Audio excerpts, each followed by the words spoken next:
Raindrops on roses and whiskers on kittens, bright copper kettles and warm woolen mittens, brown paper packages tied up with strings. These are a few of my favorite things. Cream-colored ponies and crisp apple strudels, doorbells and sleigh bells and schnitzel with noodles, wild geese that fly with the moon on their wings. These are a few of my favorite things. Girls in white dresses with blue satin sashes, snowflakes that stay on my nose and eyelashes, silver white winters that melt into springs. These are a few of my favorite things.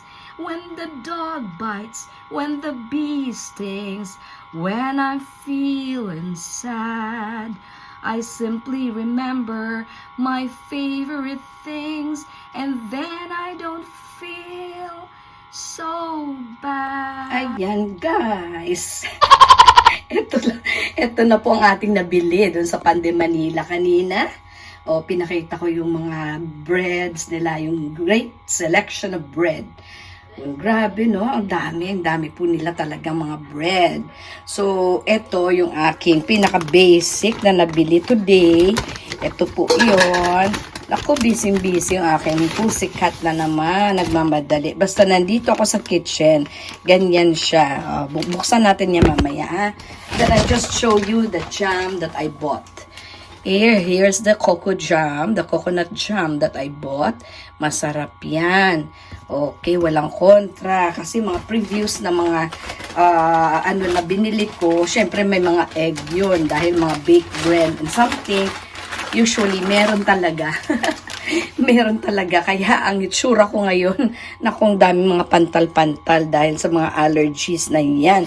Nakukota na talaga tayo sa mga food. Wala na tayong magagawa dyan, guys. That means, hindi man nagkasakit yung kung ano-ano mga klaseng sakit. Ito naman, sakate. Ito na po. Ayan, this is the bread that we bought. Pandesal lang siya, simple-simple, walang egg dyan. For sure. Pero meron namang, I don't know, sana wala, no? Ito, gagamitin natin yung ating coco jam in a while. Sige, let's open. Bagong-bago pa yan siya. Bibilisan na natin at mayroong mga nagbi-premiere na pinaparking ko lang doon. Para makagawa lang ako ng para sa araw ng bukas. Alam nyo na, ganyan tayo, no? Grabe yung mga deadline natin eh. Uy, ang sarap nito. This one is so good. Ito guys. Oh, yan. Okay, up to the last drop of coconut jam is so yummy. Ayan, dyan natin. At of course, ito, buksan ko na lang ng pagganito para matapos tayo agad. Wala na mga bread knife. At ako'y nagugutom na rin po. I'll just make two. And then, andun na yung coffee ko. Babalikan ko na yung ating mga nagpipremiere, mga lalabs. Okay, ayan na po. Uy, wow. So yummy. Okay, ayan. Let's go eat. Okay, may coffee na ako doon. So enough na yon. And let's go. Let's support our friends. Let's support them. Thank you so much sa lahat ng inyong mga suporta din, ha. Okay, love you all. God bless! Hello guys! Welcome to a new episode in Simply Jane's Coin Collection. So here we go. Hindi po ito Berocca. This is not Berocca. Instead, these are the 1 peso coins that I have collected. There you go. So, okay, let's try to focus on them. Wait a minute. So, actually, we are not allowed to hoard our coins, right? So alright, so anyway, tigwa 1 piso lang naman po ito, and this 1 piso coin, actually, features the new NGC 1 peso coin, which means these are the new generation coins that are currently being used here in the Philippines. You see that this 1 peso coin are actually having this feature.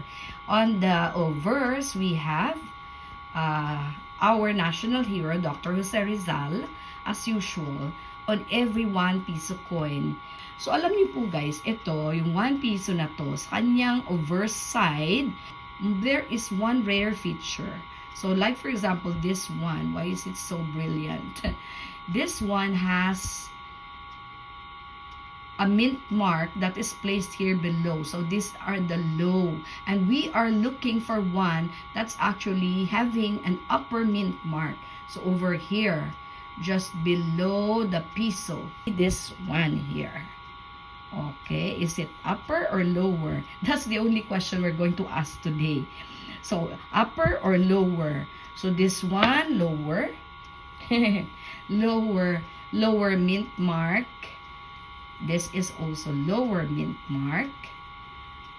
Lower.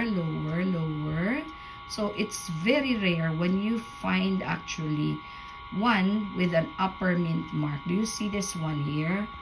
This is the lower mint mark. Ayan. That's an alibata. Let's get others. Okay, waling-waling po yung bulaklak na yan. Nasa kabila on the reverse of this coin. So, but there are only two things that we would like to ask today.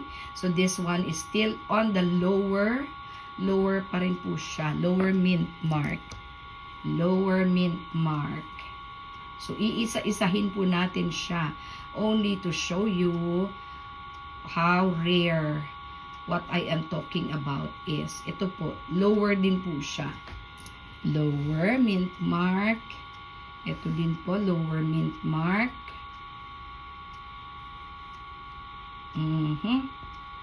Lower pa rin. Nag-glare siya eh. Okay, lower pa rin. Dito, lower pa din. Oo, lower lahat eh. Kasi, as I told you, the upper mint mark is actually a rare kind of coin.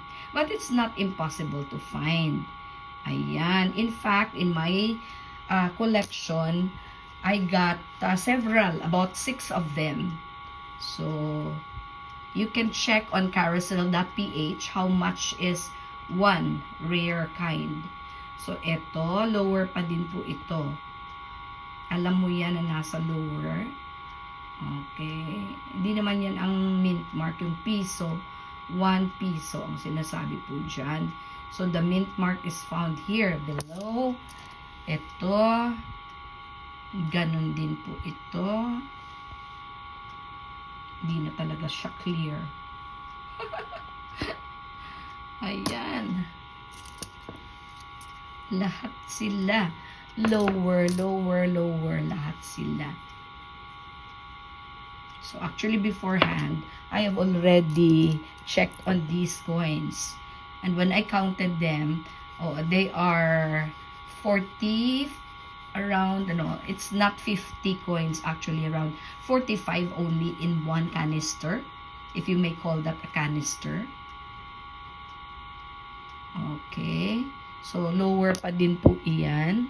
Lahat po, mga NGC coins na ang tawag po natin is the new generation currency. Okay, nanalo po ito actually. Yung whole series po it won in the contest in Rome. I think in 2019. The NGC Coin Series and the BSP Coin Ed campaign were among the top 3 finalists in the Best New Circulating Coins and Best Public Education Program categories, respectively awarded by the International Association of Currency Affairs, or IACA,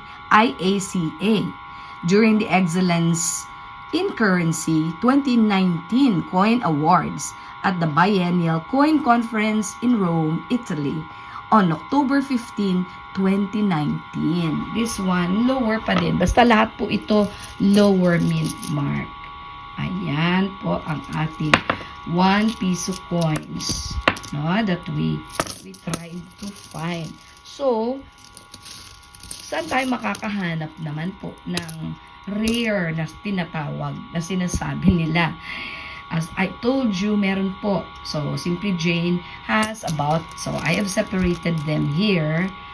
Here we go. This is what I meant when I said lower or upper mint mark.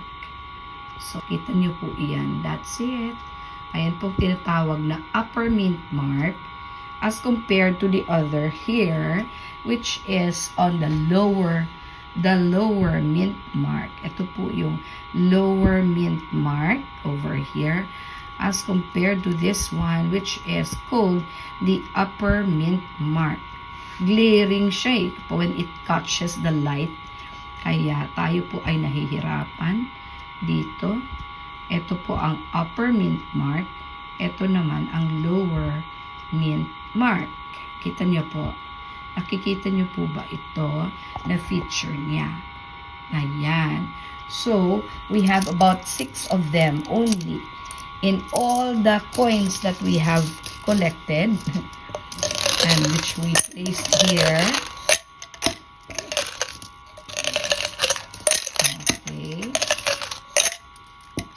Some collectors are actually buying these rare coins. So I don't know why they made this mistake, or was it actually intentional on their part, on the part of the Bangko Sentral ng Pilipinas, or was it just an accident? Diba?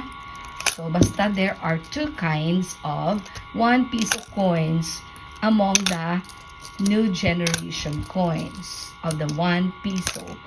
We have those with upper mint mark and those with lower mint mark. Saan po doon ang rare?